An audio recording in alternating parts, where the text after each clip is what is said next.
Hello, Bill. Good morning, Matt. Welcome to the DMZ, everybody. Our first post Philadelphia show. And wow, it seems like a million years ago that the conventions happened, but how are you recovered yet? I'm not recovered. I had to, I was getting home. I wasn't partying. I was just the process of getting from the Wells Fargo Arena back to where I was staying. It took me, a couple hours. Right. So I wasn't getting home until 2 o'clock in the morning. Come on, Bill. We know that you were out partying and getting high with celebrities and Lena Dunham, and I mean, you don't have to disguise it. We know how it goes at these conventions. Yeah, well, how it goes is I eat a big cheesesteak at 2 o'clock. I'd get to the arena at 4. I wouldn't leave my seat for 7.5 hours. It would take me an hour to get out of the arena on the subway to the parking lot, and then another hour to drive home. That is the glamour of going to the Democratic National Convention. So you're saying that it wasn't like Rob Lowe circa 1988? That it's slightly different. Rob Lowe had a different agenda than I did at the convention, and now look where he is today. Yeah, the kid landed on his feet. I was mostly holed up in the Mount Laurel, the Westin in Mount Laurel, New Jersey. So yeah, I don't get your strategy. Why you don't want to be in the arena for these things? I don't get. Well, you know what? I think I've been. I think that I probably should. Maybe next time I will. I do sort of subscribe to the Bob Novak theory of debates, which is to say the best place to watch a debate is at home on TV, because you're consuming it the way normal people are. And so if you're going to watch a convention speech and you want to consume it the way normal people do, you would watch it on TV. Yeah, the way normal people consume it now is the day after in small snippets while they're goofing off at work. Yeah. So, well, I do think you're not going to do that. Just for my own, just to have the experience of being in the hall when something historic happens. Hillary Clinton, for example. I would say if you could pick one thing you should have been at, it wouldn't be the speech. It might be the roll call vote where Hillary Clinton became the nominee. Well, the roll call vote was, more interesting than usual because it wasn't just a perfunctory reciting of what was already known to be the case. There still was this level of tension and drama. What are the Bernie supporters going to do? I mean, that was the whole week. Was that it starts off on this very discordant note, and then as you sit in the hall 7 hours a day, 4 days in a row, you feel the mood of the room change. And what people don't realize is that Bill actually wore Depends undergarments. So he was literally never left his seat the entire time. I left my seat, I think maybe once or twice, and I regretted it both times. I missed the Mothers of the Movement because I went to get a terrible pork sandwich. That was a very bad call. But you could feel that, as we talked about last week, the Sarah Silverman comment, the roll call, combined with what we know was a very active campaign by the Sanders and Clinton people to marginalize and shout over the hecklers. You really felt a shift in the level of unity in the room. I mean, it never got to 100%, of course, but it was more so on Thursday than Monday. And I watched some things afterwards when I got home on TV to see what it was like for the average person. How much was the heckling obvious on TV, that sort of thing. And I felt that the Khan speech was more powerful in the room than on TV. I mean, there's a number of things that are more powerful on TV because in the crowd noise, you miss stuff. Which is saying a lot because it was powerful on TV. So the fact that it was... I thought when he held up the Constitution and said, I will gladly lend you my copy, I felt there was a bigger jolt in the room than you pick up on TV. I thought the cheering on TV was kind of steady. And whereas in the right felt there was a real second blast when he did that. And and at the moment, I didn't necessarily assume that was going to be the indelible memory of the convention, because a lot of times these undercard speeches are forgotten because you remember right. This the big happened. speech, you remember anything at all. Was this like at 8 o'clock, something like that? It was. I think it was 9. I think it was 8 or 9 o'clock. It wasn't 10 p.m. when most people Right. were watching. Right. I mean, I have a vague memory of 2008 when the Democrats, found a guy named Barney Smith to say it's time for the government to care more about Barney Smith than Smith Barney, which was considered a real, a real clever moment for an undercard, regular person speech. But now almost nobody remembers that even happened. I think the best analogy is the Patricia Smith speech at the Republican convention. This is the mother of someone who was killed in Benghazi. She blames Hillary Clinton, and I thought she gave a very compelling and emotional speech, which did not come anywhere near the Khan speech in terms of the media coverage. But the irony, of course, is that Fox News has complained about that or brought that up, and Fox News did not even carry her speech. They, do you know about this, Bill? Well, because Trump went up Bill O'Reilly, right? So, she gave this very emotional speech about, how her son died in Benghazi and how she blames Hillary Clinton, and Fox News didn't even show it. So it's hard to blame the liberal media for suppressing. That would not have happened if Roger Ailes was still around. Is he still? Has he officially left yet? I'm unclear. Has he actually? Well, he's a consultant now, right? Well, that's a whole nother. Well, we could do a whole show just on that. But even not being watched live, I think. I mean, there's two things. One, Trump kept alive the Khan story. I mean, if Trump didn't say anything, if Trump just gave something, I mean, I think Hillary was asked about Patricia Smith, and she said something, showing her respect to her, and then pivoting towards, her role in Benghazi, but not directly attacking her as a human. Whereas Trump, gets into a 4-day tango with Khan almost unprovoked. And extends the life of the story. I mean, number one, and I think number two, Patricia Smith's charge against Hillary is highly dubious, that she was actively lying. I mean, Hillary has gone through the ringer on Benghazi. There's things to criticize about Benghazi. There's things to criticize about the balance of security there. I mean, I don't think it's a cut and dry debate, because you don't want your diplomats to be in a bunker, because then they can't diplomat. That's the tough call that the State Department has to deal with when you're dealing with the diplomacy in high risk areas. But there is things to say about the security, but to say that Hillary is an active liar and lied to her face, when there's plenty of other Benghazi families that don't say that. Chris Stevens' family doesn't say that. No, that's not. Well, I completely agree with you that Trump made this story. Gave this story legs, and I believe, and I don't think this is, I mean, I think this is pretty obvious that he was set up, that Trump fell for a trap that was laid. I mean, the Democrats found somebody who really was the most sympathetic possible person you could imagine to attack him, and he couldn't. They knew that he couldn't resist attacking back. So I think that they laid a trap for him, and he fell for it.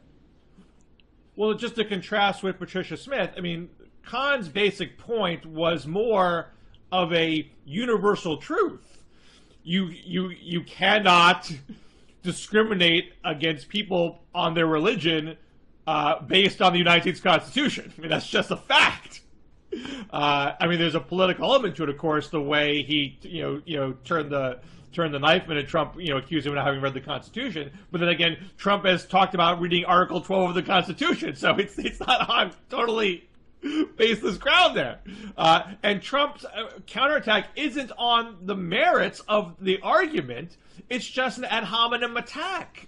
Yeah. So everything about it. But I still think that the substance isn't the most important part. It's that you have a Gold Star family who, I mean, occupy this, I mean, deservedly so, have the moral high ground. And are almost unimpeachable, barring some major revelation that is yet to emerge. Well, And so attacking them grounds, is a loser. I mean, you just don't do it, no matter the merits. Right. No matter the merits, it wouldn't work. But Patricia Smith holds a similar status. She lost a loved one in a war scenario, and she doesn't get the same. She's not getting showered with media coverage now. I mean, partly it's because of Hillary's response to her was more diplomatic, but partly because the merits of what she is saying aren't as strong. Well, I will concede that that she may not have as much of the substance on her side as the Khans do, but I think the disparity in terms of coverage, both qualitatively and quantitatively, has more to do with other factors, including the response of Hillary versus Trump, the fact that Fox News didn't cover Patricia Smith's speech, and and just frankly, I mean, the story of somebody, a rich guy, a rich vulgarian like Donald Trump, attacking a family whose son volunteered to serve our country, and then gave the ultimate sacrifice. So, I think that there's, I don't think the substantive part is what drives the media. I think emotion almost always trumps logic in these cases. So we're after the convention. Fox News has it now at a 10-point lead for Clinton. They've always been in the tank for Clinton, Bill. CBS was a 6-point lead. We saw Pennsylvania poll today. It was Clinton up by 11. There's a New Hampshire poll, Clinton up 15, also dragging down the Senate candidate there, Kelly Ayotte. Now she's behind the Democrat, Maggie Hassan, by 10. I saw a poll of Clinton up in Arizona by a few. So is this just convention bounce, which often can be ephemeral, or is there a deeper, cratering of Trump here? I had a piece before the convention at Real Clear Politics that was titled "Clinton Aims for a Landslide." I wasn't predicting a landslide. Well, everyone sort of treated it as if I was.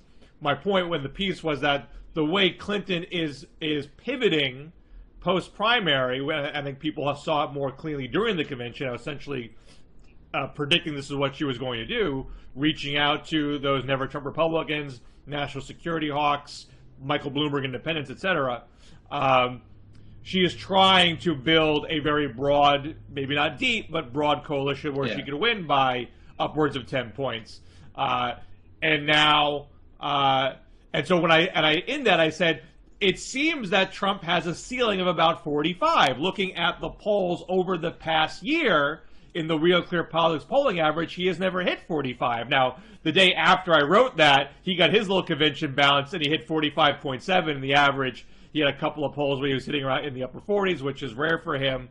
And so a bunch of conservatives and Trump fans got on my feed saying that I'm a hack, can I not read Real Clear Politics graphs, all that kind of stuff. But of course now his average is back below 45 again. Is there a real ceiling? Obviously people said he had a ceiling in the primary, and that wasn't true. But you look at his primary polling, it generally goes up and up and up over the course of the year. We now have over a year of general election polling where it does not go up and up and up. It hovers around the low 40s with a couple of spikes into 44, 45 a few times. So are we at a place in the race where he's just stuck, his perception in the public is baked, and this is not going to be close? Or do you think he's got another few tricks up his sleeve that he can make this competitive? Well, I think a few things. Number one, I think that, obviously general elections are different than primaries, and for a variety of reasons. I think that the electorate is very different. And it's probably true that Donald Trump learned the wrong lessons from the primaries. It's probably also true that a lot of us in the media were chastened by overestimating the Republican base and underestimating Donald Trump's appeal to them. And so we're hesitant to write him off in a general election. Maybe there was something magical happening. I always said it was magic versus math was basically how I looked at this race. I do think that there are a few caveats. One, I think that the media does have something to do with this. I think the media helped build Donald Trump up in the primary. I think the media is now tearing him down. But I think it is in the media's best interest for this to be a close race, or at least a race that we all pretend is close. And so that will be a factor, I suspect, which could have consequences, keeping Trump in the game. Nobody wants to say the race is over today and declare it over. And then that has a self-fulfilling prophecy sort of effect sometimes. I also think that because we have an electoral college, not a popular vote, that is something we really need to be careful of. I mean, I think that it's, certainly within the realm of possibility that Hillary wins the popular vote, but that Trump finds a way to win in the electoral college. I mean, I wouldn't bet on it. Now he's losing Pennsylvania by 11 points. Again, I wouldn't bet on it, but I think it's within the realm of possibility. Having said that, it's really amazing how what has happened to the Republican Party. If only someone had written a book warning about this a year ago, maybe they. Hey, it's your fault. You published in late January. That was too late. Actually, I agree with you. I think we should have published sooner. I mean, the book. We're coming up on the anniversary of when I finished the draft. Basically the final draft of the book. And you need to get a horse like Paul Revere and start just tossing manuscripts out to voters in New Hampshire. I mean, the way the publishing world works is, it's a slow process. And I actually think we would have sold even more books if it had come out sooner, because I think the problem was that when the book came out, even though I had been way ahead of the curve and seen the problems with the Republican Party and the conservative movement, when the book came out right before the Iowa caucuses, it became clear to a lot of people that there were fundamental problems within conservatism, and that Trump very well could be the nominee.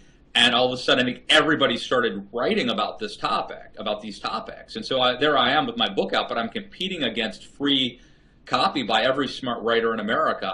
Ryan Lizza, Chris Cillizza, anybody whose name ends in Lizza, Jonathan Chait, Bill Scher. Everybody got in my turf and started writing like what happened to the Republican Party. Max Boot had a piece out. I didn't read it. In the Washington Post this week. Now, granted, this is months after my book came out, arguing about how the Republican Party's anti-intellectualism led to this. It's like, yeah, who would have thunk it, right? Who would have guessed it? I think it was a New York Times op-ed, actually. So, I mean, anyway, enough bitching about that. Well, so here you are, conservative intellectual Matt Lewis. Oh yeah. Who prophesized the intellectual collapse of the Republican Party.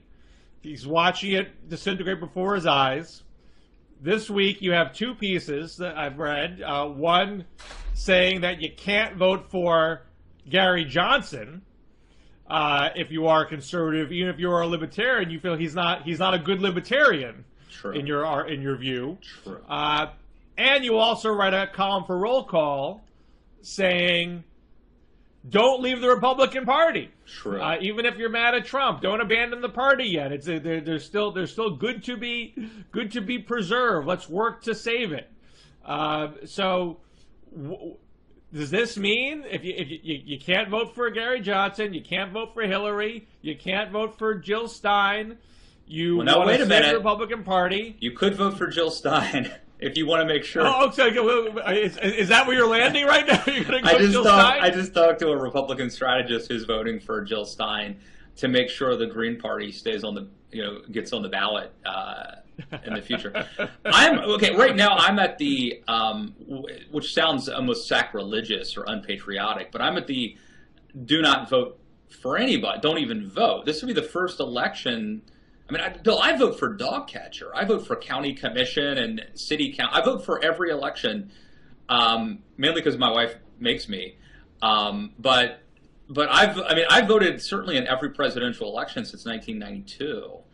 And this may be the first one that I don't vote in. And I tell you why, because if I decide, and who knows, there's time I could change my mind, but the good thing about not voting is it's the only way to prove that I didn't vote for Trump or Hillary, is that, you can't prove who you voted for or who you voted against, but you can prove whether or not you voted.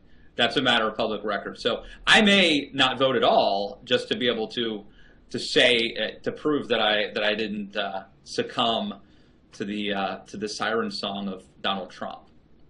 That just seems wrong. It does seem wrong. You have to vote. Something about it seems wrong. But you don't have to vote. Ballot races. You don't have to. I mean, aren't there local races you need to vote for? I don't think there's anything on the bubble right now. I mean, in Virginia, remember, I live in Virginia in the Commonwealth. The gubernatorial elections are in odd years.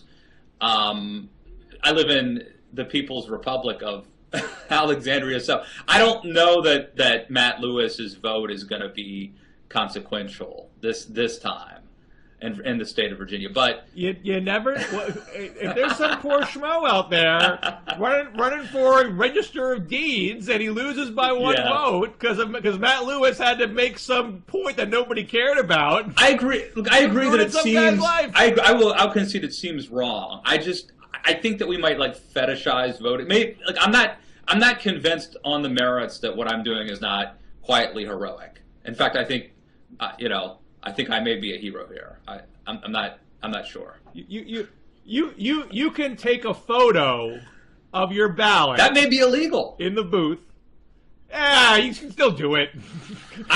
You're advocating that I potentially violate the law. That's. I'm saying you have it in your back pocket. If someone's ready to challenge you, what you really did, you can have it there and you can show that person. Well. Anyway, we've got time. My mind could be changed. I could end up voting for somebody. But the piece in Roll Call, I just wanted to point out, I think Gary Johnson is an idiot. At least, what a golden opportunity that he's two former Republican governors get the Libertarian nomination, and they're not even good Libertarians. I mean, I would be okay if they were just down. If they. So how are they not Libertarian? Well, I mean, recently, Bill Weld was asked about sort of his model for Supreme Court justice, and he mentions Breyer, who certainly is not, anything that you would consider to be libertarian. If the Supreme Court's important to you, he didn't say Scalia. But I think that the thing with Gary Johnson is the religious liberty issue. So look. I'm not saying libertarianism is right or wrong. You could easily reject libertarianism and say that it's wrong, it's unconscionable, it's immoral, it's amoral, it's anarchical, whatever. But if you are a libertarian, the position is to defend religious liberty, which means not using the force of government to force somebody to bake a cake. But Gary Johnson is okay with that. He's okay with that. He's okay with forcing the Little Sisters of the Poor to pay for contraception. And again, I'm not saying that's, you could certainly make a compelling argument that, equal protection under the law and you got to go to civil rights and sitting at lunch. You could make that argument, but not if you're a libertarian. Libertarians, by definition, are, believe in individual liberty and eschew those arguments. And so, Gary Johnson,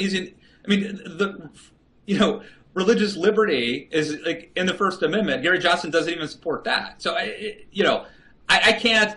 My point is well, I remember at the convention they had a debate at the Libertarian Convention, and they were asked, "Do you support the 1964 Civil Rights Act?" And Gary Johnson said yes and got booed. Yeah, right. But I mean, can't you make a libertarian argument? Obviously, it's a different brand of libertarianism, but to say we think that to have anti-discrimination legislation is necessary so everybody can pursue their own liberty. I mean, I mean, you might still disagree with it because you're taking the sort of absolutist religious liberty side of that debate. But does that fundamentally make him a bad libertarian that he has a different interpretation of it? Well, then libertarianism ultimately comes to mean nothing. Yes, you could make a tortured effort to do that, but fundamentally, my point is this. And Jonah Goldberg, he said this. I think it was in response to conservatives voting for Hillary, but he said on Twitter, he said, like, I'm upset because somebody to my left took over the Republican Party. Why would I respond to that by then voting for somebody else even farther to my left? And I just think that Gary Johnson is missing a golden opportunity. I mean, from a political standpoint, if Rand Paul were the Libertarian nominee, I think he would get 20% of the vote easily, maybe more. I would be supporting Rand Paul, and I've never been a big Rand Paul fan, but like, there are a lot of disaffected conservatives and Republicans out there who would love to have somebody just minimally acceptable that they could in good conscience support. And Gary Johnson has 2 former Republican governors have this nomination and are not providing us with that opportunity. It's unbelievable. I mean, it just highlights what a horrible year this is, that not only do we have 2 bad choices, we have 4 bad choices.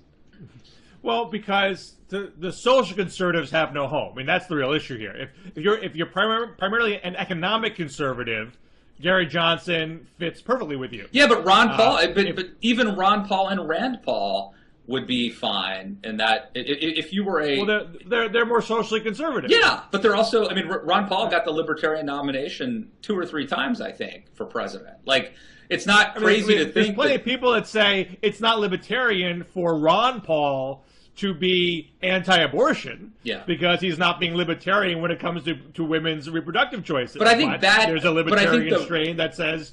Yeah, no, I think you're right about that. I think that when it comes to abortion, that is an issue where I think, understandably, libertarians are torn. Because on one hand, you could argue, we are protecting the individual, the baby's right to life, liberty, and the pursuit of happiness. And we are protecting that baby from governmental or whatever, sort of impinging on their fundamental right to life. And you could also, as a libertarian, say, no, this is a woman's body. How can government pass a law to prevent her to do whatever she wants with it? So I think that may be the one issue where good libertarians could disagree on that one. But it would be nice if Republicans, if considering the fact that Ron Paul, like, at least twice in my lifetime, has been the Libertarian nominee for president, it would be nice if all of a sudden, like, if it just happened to coincide with the one time I might actually consider voting for Ron Paul. Although Gary Johnson's probably going to do a lot better than Ron Paul ever did as a libertarian. I mean, because of Trump and Hillary. Because of Trump and Hillary. Because of the situation. It's not because Gary Johnson's a great... I think more because of Trump. But in part, yeah. But so if economic conservatism is your main concern, Gary Johnson's a comfortable place to go.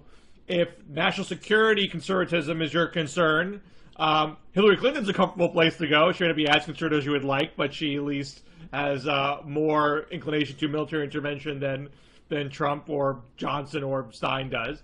It's the social conservatism social conservatives that are politically homeless right now. So you're Matt Lewis, and you're stuck on those grounds, but you're telling me that, I mean, you have to at least acknowledge that no one's perfect for you, and you could do the opt-out and not vote, but for those who don't believe that's really a choice, so you have to vote, are Gary Johnson's transgressions to orthodox conservatism equivalent to Donald Trump's? Neither of them are worthy of my vote. Neither of them, I can't support either of them in good conscience.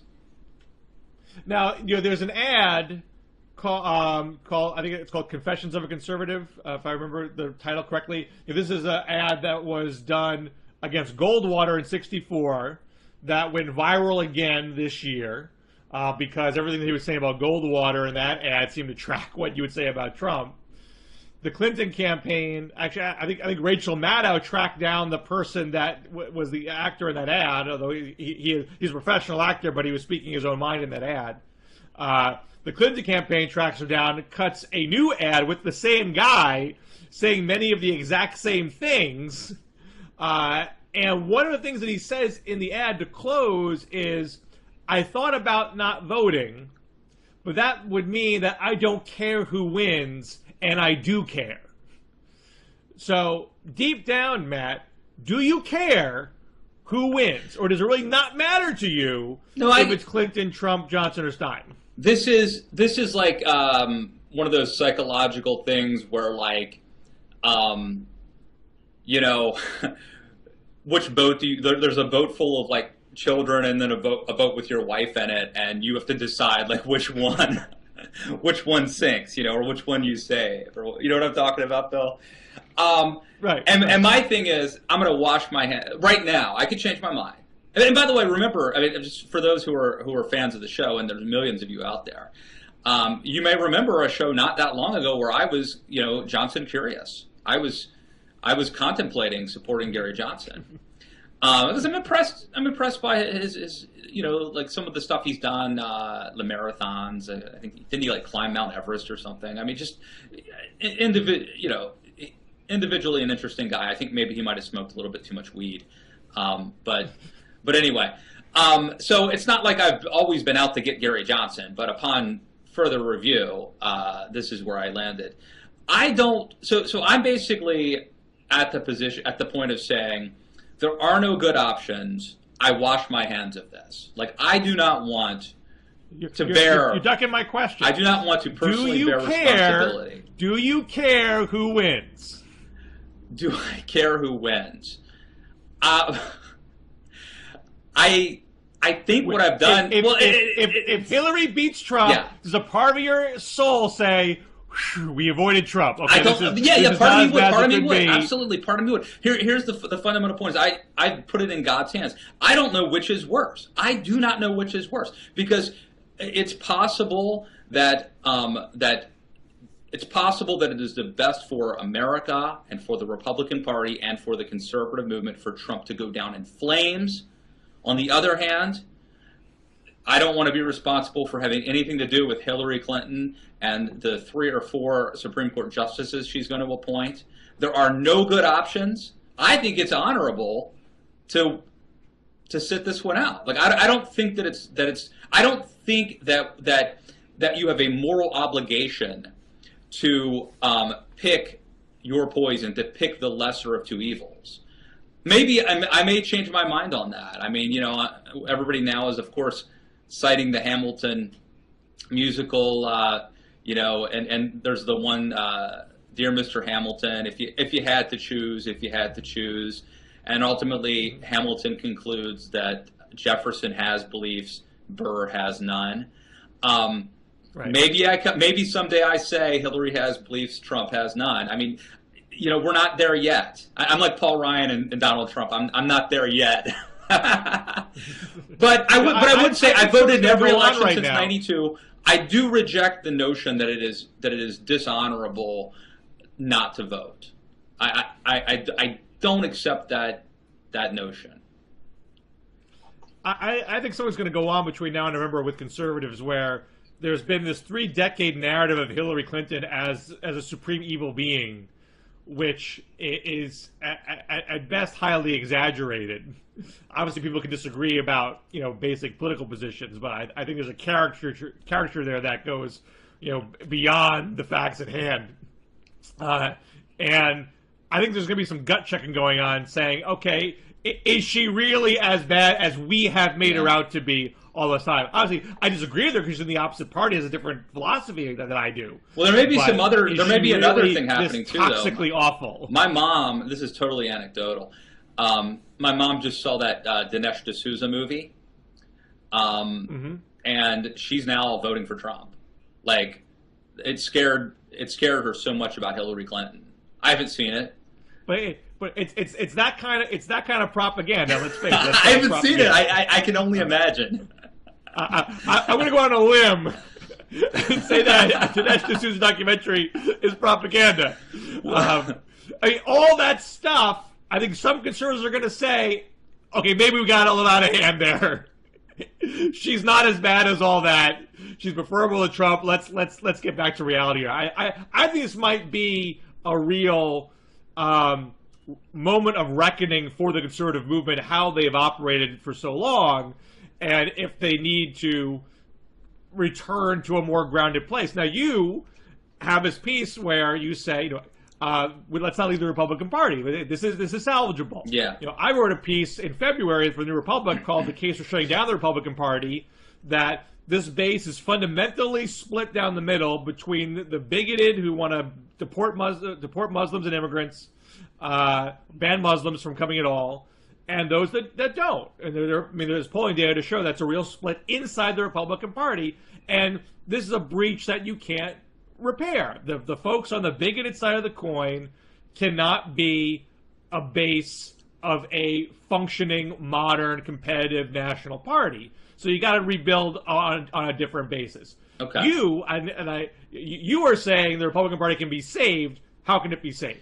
So, as much as I respect you, Bill, and as much as I know that you are intellectually honest, deep down, you do have a conflict of interest when it comes to giving Republicans advice. And so I'm just always, that's part of the reason I wrote Too Dumb to Fail, is that, it's a conservative. And by the way, Bill, everybody knows Bill was very helpful in helping me write that book. But I thought it was important to come from somebody who is a conservative, who sincerely wants to preserve the conservative movement and the Republican Party. I mean, I don't really consider myself a partisan. I live in Virginia, where you don't even have party registration. I definitely consider myself much more of an ideologue than a partisan. But having said that, I think that it's, we just see these stories of people leaving the Republican Party, and I just think it's premature. We don't know how it's going to shake out. It is possible that Trumpism, whether he wins or loses, prevails, and this becomes the party of Trump, not Reagan or Lincoln, but Trump. And in which case, I do think it's fair to say that it's untenable to stay a part of this party. That then there will be a schism, and it's irreparable. But I don't think we're there yet. I mean, the party nominated Donald Trump. It's possible that Trumpism, that the Republican Party is sort of de-Trumpified. It's possible that he's. Well, how do you cleanse it? Let's say Trump loses by 5 or 10 points. Yeah. Is there going to be a faction of Republicans that says Trump was a disaster, anti-immigration as a position is a disaster, and we need to expunge this from the party going forward? Well, let me say, Bill, a very wise man once told me that a political party has to lose 3 elections before they have their come to Jesus moment. Right. So this I think it's going to happen. Right. I mean, I think they're going to have that debate. What I don't easily foresee is convincing a very sizable faction of the party, half or near half, that seems completely immovable on these questions of immigration and Islam.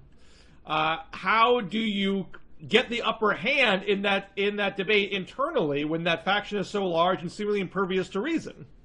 Well, look, I think that's going to be a real challenge. I think, number one, it's probably important that Trump loses by a large margin.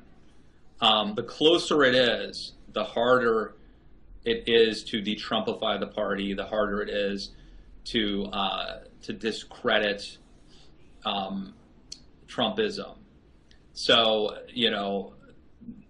this becomes the ethical question then. Is it better to vote for Trump or not to vote for Trump? Well, that reasoning you just laid out is a reason for you to actively vote for Hillary and expand the margin. It could be. I mean, it's